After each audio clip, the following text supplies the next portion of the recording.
Vous avez les muscles abdominaux hyperactifs en chantant? Vous avez le ventre et même l'estomac dur comme du béton quand vous chantez? Le réflexe est fort, l'habitude est forte et malgré toute votre bonne volonté, ça reste inébranlable. Voyons ensemble des trucs pour déjouer l'association inconsciente entre production vocale et contraction abdominale. Ne pas prendre trop d'air et ne pas pousser trop d'air. Ramenons à notre esprit que les poumons veulent équilibrer la pression d'air interne et externe. Si je prends une quantité d'air à l'inspiration qui est beaucoup plus grande que ce que j'ai besoin pour réaliser la tâche vocale que je veux produire, bien, mon corps voudra tout faire pour expulser la différence. Donc, ce sera très difficile de gérer le débit d'air, de contrôler sa sortie, de freiner le débit d'air dans les plis vocaux. Le corps doit évacuer l'air et la pression sera vraiment forte et la contraction abdominale est un des moyens, ça fait partie de la solution pour forcer cette sortie d'air-là, donc pour forcer une remontée rapide du diaphragme, ce qui vient écraser les poumons. En écrasant les poumons, qui sont comme des éponges, je viens augmenter le débit d'air dans mes plis vocaux. Ce qui correspond rarement à une production vocale efficace et peut même causer de la fatigue vocale déclenchée notamment par une contraction prolongée des faux plis vocaux. Bref, si on commence par réduire la quantité d'air inspiré, on aura moins tendance à la pousser par réflexe dans les plis vocaux et les abdominaux pourront rester un peu plus tranquilles. Bouger!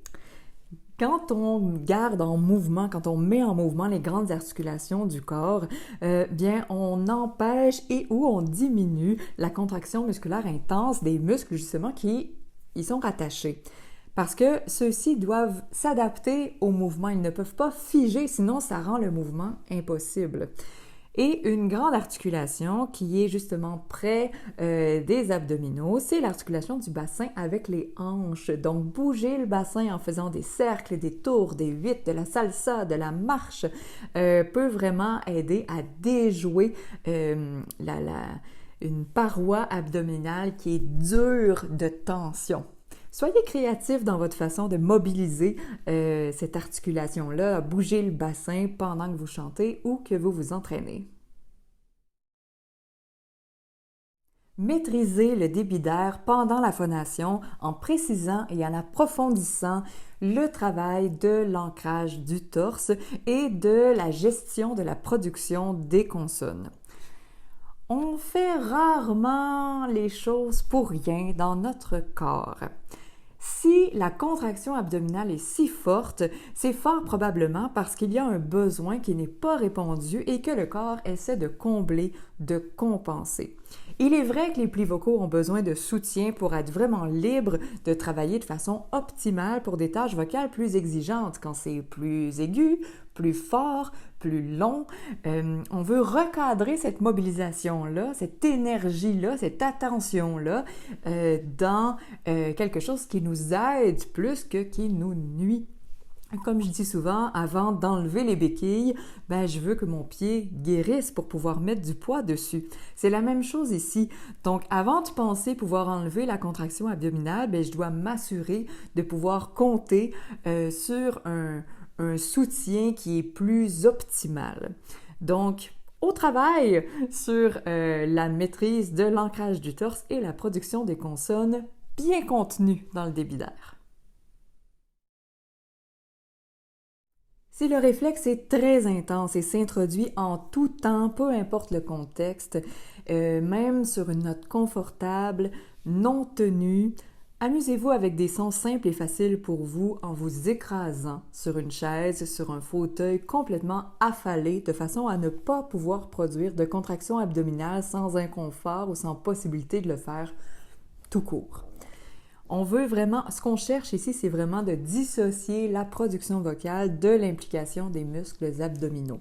Pour voir ça en action, en images, je vous invite à visionner la vidéo Début glottal sans contraction abdominale, dans laquelle vous allez avoir des expérimentations que vous pouvez tenter pour ça également. Voilà, j'espère que ces stratégies et astuces-là vont pouvoir vous aider à graduellement déjouer cette réponse musculaire-là qui ne nous apporte pas grand-chose de bon en chantant. Pour pouvoir aller plus loin et plus solidement dans la maîtrise de votre voix et pour vraiment acquérir comme ça des nouvelles possibilités vocales avec lesquelles jouer et nourrir vos projets, vous savez que le gym vocal est là pour vous.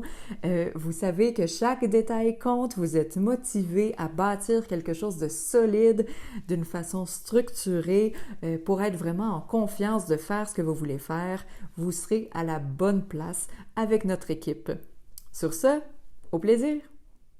Vous trouverez juste en dessous un réchauffement vocal gratuit et un défi 4 jours pour améliorer un passage vocal difficile, gratuit aussi. N'hésitez pas!